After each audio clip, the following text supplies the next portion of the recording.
La première candidature nous vient de l'école René Kuder de la communauté de communes Vallée de Villers en Alsace. Cette école, située dans la commune de Villers, a mobilisé pour ses actions l'ensemble des classes. Elle a également mobilisé l'association de la Maison de la Nature pour certaines de ses actions. Et les actions de l'école ont été nombreuses.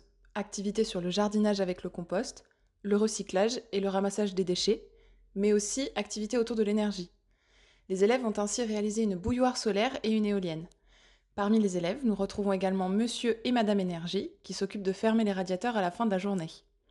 Pour finir, les photos des actions réalisées seront exposées lors de la kermesse de l'école en juin afin d'inspirer les petits et les grands.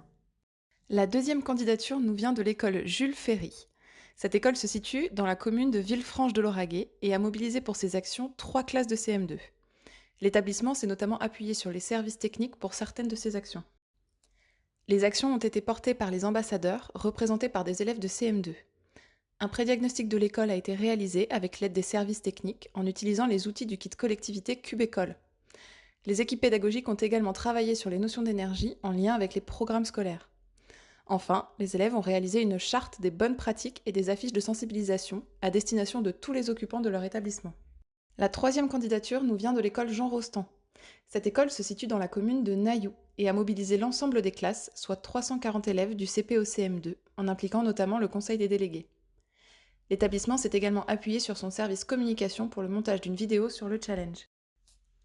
Les actions de l'école Jean Rostand sont nombreuses. Parmi elles, nous retrouvons la tenue d'une éco-enquête avec 9 classes, avec l'utilisation des outils du kit collectivité CubeÉcole. L'école a également documenté à travers un film son action phare, un concours de nudge réalisé par l'ensemble des classes. Les nudges sélectionnés ont été affichés dans toute l'école et envoyés aux familles par mail sous forme d'images prêtes à imprimer. Les enfants ont également défilé dans les rues de la commune jusqu'à la mairie, arborant fièrement leur slogan. La quatrième candidature nous vient de l'école Marie Carpentier. Cette école se situe dans la commune de Calmont et a mobilisé pour ses actions 3 classes ainsi que les éco-ambassadeurs de l'école. L'établissement a également profité d'un partenariat avec l'association Haute-Garonne Environnement pour certaines de ses actions. Les actions de l'école Marie Carpentier sont multiples, telles qu'une éco-enquête, une action sur les déchets, la tenue d'une classe en chaussons sur la période hivernale et une semaine de pulls de Noël. L'action phare de l'établissement fut le lancement de la démarche, un événement sur une soirée à destination des familles et des élus. Lors de cette soirée, plusieurs activités autour de l'énergie étaient proposées, certaines animées par les enfants eux-mêmes.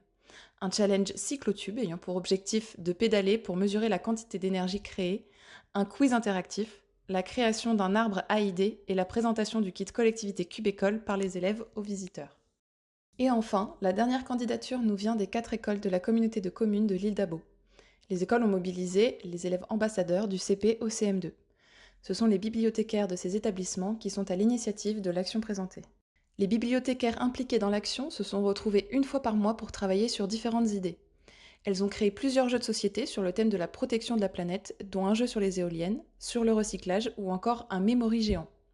Ces jeux ont par la suite été mis à disposition des enfants sur le temps méridien, leur permettant d'avoir une sensibilisation ludique sur les enjeux de la transition écologique. Parmi ces 5 candidats, quelle collectivité le jury a désigné comme meilleur ambassadeur ?